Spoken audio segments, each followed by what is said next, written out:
Consultation के दौरान मेरे क्लाइंट्स द्वारा यह पूछना कि हमें अपने भाग्य को मजबूत करने के लिए क्या करना चाहिए या हम अपने भाग्य को कैसे और अधिक मजबूत कर सकते हैं, ऐसा प्रश्न या ऐसे प्रश्न मुझसे अक्सर पूछे जाते हैं। और आपके मन में भी ऐसा सवाल कई बार उठता होगा कि भाग्य को कैसे मजबूत करें या भाग्य को कैसे ऊपर उठाएं, हम लकी कैसे बने, वगैरह वगैरह। नमस्कार दोस्तों, मेरा नाम है संदीप कटारिया और स्वागत है आपका आप ही के चैनल पर। भाग्य को मजबूत करने के लिए लोग बहुत कुछ करते हैं, जैसे जप करते हैं, व्रत रखते हैं, हवन आदि करवाते हैं। ये सब अच्छी चीजें हैं और मैं इनका सम्मान करता हूँ। फिर भी कई बार ऐसा देखा गया है कि कोई विशेष लाभ नहीं होता है और आप ये सब करते जा रहे हैं। ये ठीक वैसे ही है कि जैसे कि हम दीवार पर कील ठोकना चाहते हैं, परंतु जो हथौड़े की चोट है वो कील के सिर पर या सिरे पर ना जाके कहीं और लग रही है, तो इसलिए कील तो ठुकेगा नहीं। तो आइए हम ज्योतिष शास्त्र की मदद से ये समझने की कोशिश करते हैं कि इस संदर्भ में सीधा सीधा क्या उपाय है। जैसे कि आप में से बहुत सारे लोग जानते होंगे कि किसी भी व्यक्ति की कुंडली में जो नवम भाव है यानी कि 9th हाउस है, वो लक का, भाग्य का घर भी है, भाग्य का भाव भी है। तो कहने का मतलब है कि क्यों नहीं नवम भाव को जांचा जाए, इस भाव के अंदर बैठे हुए ग्रहों को देखा जाए, इस भाग के अंदर जो राशि पड़ रही है उसको समझा जाए और उस राशि के स्वामी को मजबूत किया जाए। और ये कैसे करेंगे, इसके लिए कुछ उचित उपाय किया जाए जिनको मैं टिप्स कहूंगा। तो अब तो आप भी मेरे साथ सहमत होंगे कि ऐसा करना भाग्य को अनुकूल करने का एक लॉजिकल अप्रोच होगी, एक तर्क संगत दृष्टिकोण लगेगा। तो आप भी अपनी कुंडली का मुआयना करिए और देखिए कि आपका नवम भाव में कौन सी राशि है। हो सकता है कि आपकी कुंडली ना बनी हो सकता है कि आपकी कुंडली इस समय आपके पास ना हो, कहीं दूसरे शहर में या आपके पेरेंट्स के पास हो, तो उसका भी मैं आपको एक सॉल्यूशन दे सकता हूं। हमने कुछ वीडियोस अपलोड किए हुए हैं जिनको देखकर आप अपनी कुंडली एक चुटकी बजाते ही बना सकते हैं। आइए हम विषय पर वापस आते हैं। चूंकि आप एस्ट्रोलॉजर नहीं हैं, ऐसा मैं मान रहा हूं, और आपको इस स्टेज पर केवल यही देखना है कि आपके भाव में जो राशि पड़ रही है उसके संबंधित उपाय कर ले, या जिसको कि मैं कह रहा हूं कि कुछ टिप्स को फॉलो कर ले। तो अगर हम लगन में पड़ने वाली राशि को जान सकते हैं तो आप अपने आप नवम भाव में जो राशि पड़ रही है उसको भी जान सकते हैं। उदाहरण के तौर पर अगर आपके लगन में मेष राशि है तो नवम भाव में धनु राशि होगी। तो आइए अब हम लगन में जो राशि पड़ती है उसके हिसाब से आपको टिप्स देते हैं। शुरुआत करते हैं मेष लगन और कर्क लगन से। ऐसा क्यों, मैं अभी बताता हूं। वैदिक ज्योतिष के अनुसार यदि आपकी कुंडली के प्रथम भाव में मेष राशि है या कर्क राशि है तो आपके नवम भाव में जो राशि पड़ेंगी वह होंगी क्रमशः धनु या मीन। दूसरे शब्दों में इसका अर्थ है कि आपकी नवम भाव में जो राशि पड़ रही है उसके स्वामी होंगे बृहस्पति जी, गुरु। अगर आपकी कुंडली में बृहस्पति जी की स्थिति अच्छी है तो चिंता की कोई बात ही नहीं है, परंतु चूंकि आप ये वीडियो देख रहे हैं तो इसका मतलब यह है कि बृहस्पति जी की स्थिति प्रतिकूल है, यानी कि अनफेवरेबल है। तो शायद आपकी कुंडली में बृहस्पति जी छठे, 8वें या 12वें भाव में है या डेबिलिटेटेड है, यानी कि वो नीच के हैं, अर्थात मकर राशि में है। तो ऐसे में जातक अपने जीवन में बेहद कोशिशें करता है, परंतु उसको अपनी मेहनत के अनुसार रिजल्ट्स, फल नहीं मिलते हैं। तो इसके लिए आपके लिए जो टिप्स हैं वो ये है। नंबर 1, विष्णु जी की आराधना करना और विष्णु सहस्त्र नाम का पाठ करना। नंबर 2, गुरुवार को आप व्रत रख सकते हैं। नंबर 3, गुरुवार को पीली वस्तुएं जैसे पीला कपड़ा, बेसन के लड्डू आदि का दान देना। नंबर 4, गुरुवार को केला ना खाएं। नंबर 5, गुरुवार को गाय को आलू खिलाएं जिन पे हल्दी थोड़ी सी लगी हो। नंबर 6, केसर का तिलक लगाएं। और नंबर 7, अपने गुरुओं का, चाहे वो शिक्षा से संबंधित है, चाहे वो धर्म से संबंधित है, उनका सम्मान करें। कई बार गलती से हमारे से उनका तिरस्कार हो जाता है। आइए आगे बढ़ते हैं। अगर लगन में वृषभ या मिथुन राशि है, अगर आपकी कुंडली के प्रथम भाव में वृषभ या मिथुन राशि है, यानी कि वहां पर 2 या 3 लिखा हुआ है, तो आपके भाग्य में जो राशियां पड़ेंगी वह क्रमशः होंगी मकर और कुंभ, और इन दोनों राशियों के स्वामी होते हैं शनि। और ऐसी स्थिति में आपके लिए क्या टिप्स हैं? वह हैं, प्रत्येक शनिवार को पीपल के पेड़ के तले सरसों का दीपक जलाएं शाम को। नंबर 2, प्रतिदिन शनि स्तोत्र का पाठ करें। नंबर 3, प्रत्येक शनिवार को हनुमान चालीसा का पाठ करें। अगर आप 11 बार कर सकते हैं तो बहुत ही अच्छा है। नंबर 4, मेहनत करने वाले श्रमिकों आदि लोगों का कभी तिरस्कार न करें। नंबर 5, शनिवार को आप जरूरतमंद लोगों को काले चमड़े के जूते, काली छतरी, काली उड़द की दाल, ये सब चीजें आप दान कर सकते हैं। नंबर 6, शनिवार को सूर्यास्त के बाद शनि मंदिर जाकर पूजा अर्चना करें। मैं उम्मीद करता हूं कि आपने ठीक से नोट कर लिया है, नहीं तो आप वीडियो को रिवाइंड करके या स्लो स्पीड पर चलाकर इसको फिर से देख सकते हैं। दोस्तों, यहां पर मैं आप सबके लिए एक बहुत अच्छी चीज बताना चाहूंगा कि हम यहां पर केवल भाग्य को उदित करने के लिए या लक को स्ट्रांग करने के लिए बात कर रहे हैं, परंतु ये एक बहुत ही फोकस्ड अप्रोच है। क्यों नहीं हम 360 डिग्री अप्रोच लगाएं? तो इसके लिए हमने एक बहुत ही बढ़िया, बहुत ही विस्तृत, डिटेल्ड वीडियो कोर्स बनाया है, जिसको आप घर बैठे देख सकते हैं और जिसका नाम है getting favourable energies from panacea for planetary afflictions. कहने का मतलब है कि कैसे हम ग्रहों की सकारात्मक ऊर्जा को प्राप्त कर सकते हैं, वो कौन से छोटे छोटे टिप्स हैं।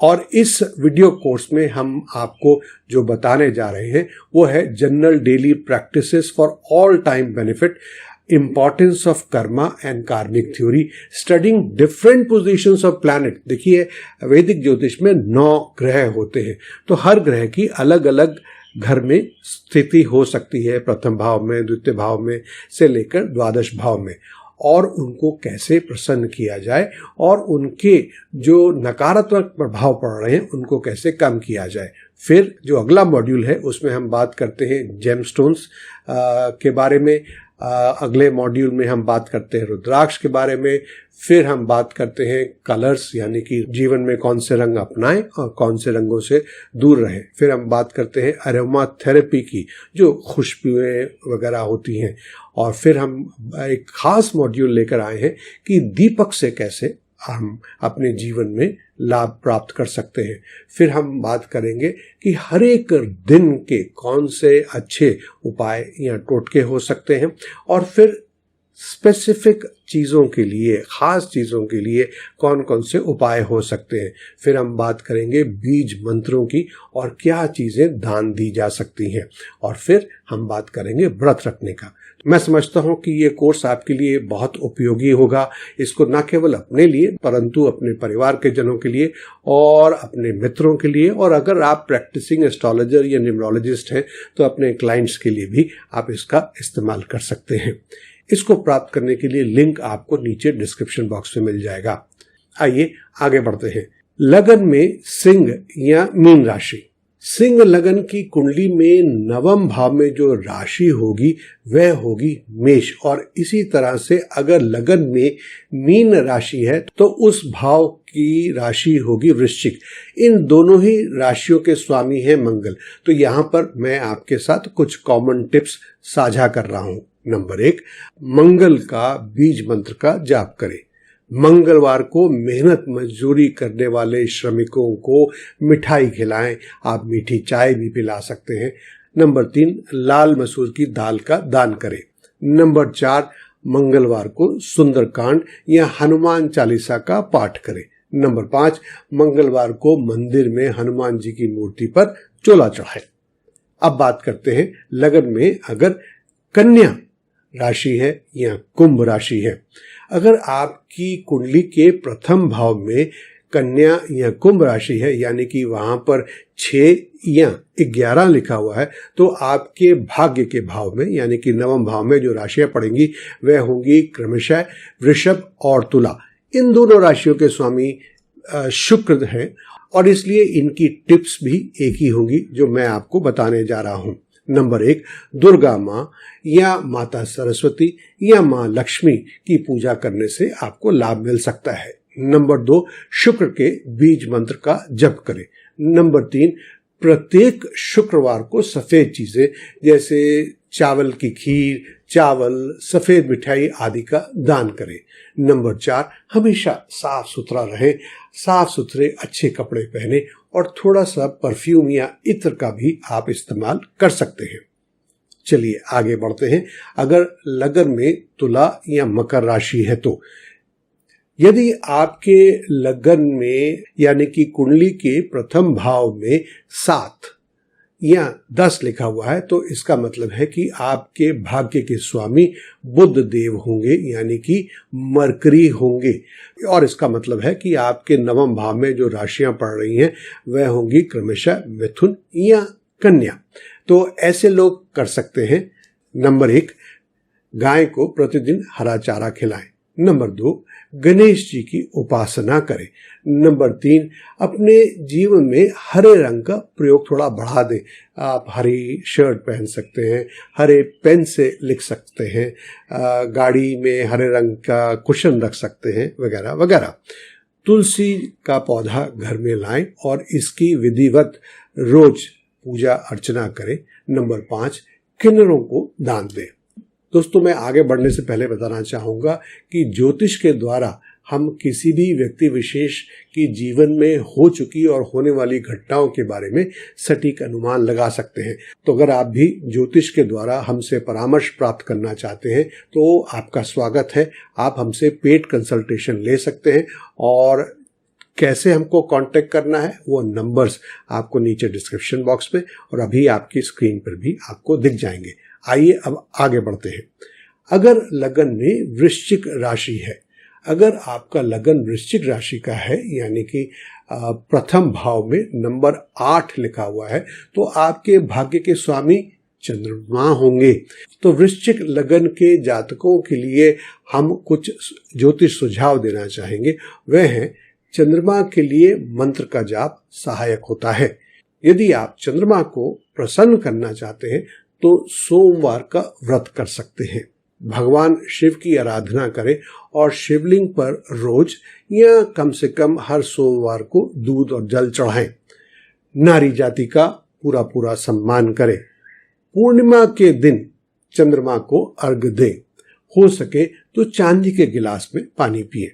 आइए अब चलते हैं आखिरी केस में, वो है लगन में अगर धनु राशि है। यदि आप की धनु राशि की कुंडली है यानी कि आपके प्रथम भाव में नंबर 9 लिखा हुआ है तो आपके भाग्य के स्वामी सूर्य देव होंगे। तो धनु राशि वाले जातकों के लिए सुझाव है अपने जीवन में लाल रंग और केसरिया रंग और ऐसे लाल रंग, केसरिया रंग या स्ट्रॉन्ग पीला रंग के कपड़े अधिक पहने या आप अपनी फर्निशिंग में, पर्दों में इनका ज्यादा उपयोग बढ़ा सकते हैं। दूसरा, अपने पिताजी का, सरकार का, सरकारी अफसरों का और अपने ऑफिस में अपने सीनियर्स का जरूर सम्मान करना चाहिए। सुबह जल्दी उठकर सूर्योदय के समय नहा धोकर तांबे के लोटे में जल डालकर सूर्य को अर्घ दें। ये आपको सकारात्मक ऊर्जा और जोश से भर देगा। गायत्री मंत्र का पाठ करें। आदित्य हृदय स्तोत्र का पाठ करें। अब ये सब सुझाव के बारे में ऐसा माना जाता है कि ऐसा करने से लोगों को भाग्य के साथ मिलना शुरू हो जाता है, पर यहाँ पर मैं आपके साथ कुछ ध्यान रखने योग्य बातें शेयर करना चाहूंगा, जिसको आप डिस्क्लेमर भी समझ सकते हैं। दोस्तों, ज्योतिष आपको कुंडली में बाधाओं से दूर करने के उपाय तो बता सकता है, लेकिन सभी संभावित नुकसानों को नहीं रोक सकता है। आपके कर्म ही आपके जीवन में होने वाली गतिविधियों को दर्शाते हैं, इसलिए कर्म का फल सबसे बड़ा है। नंबर 3, आपको अपनी गलतियों से सीखना और मानव जाति की सेवा करना, प्रकृति का ध्यान रखना, ये सब की जरूरत है। यही सच्चा उपचार माना जाता है। यद्यपि दान, उपवास अधिक प्रभावित तरीके हैं, ये सब के लिए भगवान के सामने समर्पण, जिम्मेदारी, सच्चे मन से प्रार्थना और निष्ठा भी आवश्यक है। तभी आप इन उपायों के प्रभाव को देख सकते हैं। दोस्तों, ये श्रद्धा और विश्वास का विषय भी है, इसलिए इसको लेकर हम कोई क्लेम नहीं करते हैं और ना ही कोई चीज आपके ऊपर थोपना चाहते हैं। आप अपनी मर्जी से चलिए। तो मैं आशा करता हूं कि इस वीडियो में दिए गए सुझाव पर अगर आप काम करना शुरू कर दें तो आपका भी भाग्य जागृत होता है और आप भी भाग्य का लाभ पाने लगेंगे। आपके साथ क्या एक्सपीरियंस हुआ है या आगे चल के होने वाला है, हमें ज़रूर नीचे लिख के बताएं, मैं उसे स्वयं पढ़ना चाहूँगा। दोस्तों, ये वीडियो अगर आपको पसंद आया है तो इसे लाइक करें, शेयर करें। हम आगे भी बहुत सारे अच्छे उपयोगी वीडियोस लाने वाले हैं। उन वीडियोस की तुरंत नोटिफिकेशन पाने के लिए आपको ये चैनल सब्सक्राइब करना होगा और घंटी वाले निशान को भी क्लिक करना होगा। हमेशा की तरह आप हमें अपना प्यार, सहयोग और सुझाव देते रहें। इससे हमें बहुत बल मिलता है, मोटिवेशन मिलती है, प्रेरणा मिलती है। आने वाला समय आपके लिए मंगलमय और खुशहाल हो, यही मेरी शुभकामनाएं हैं।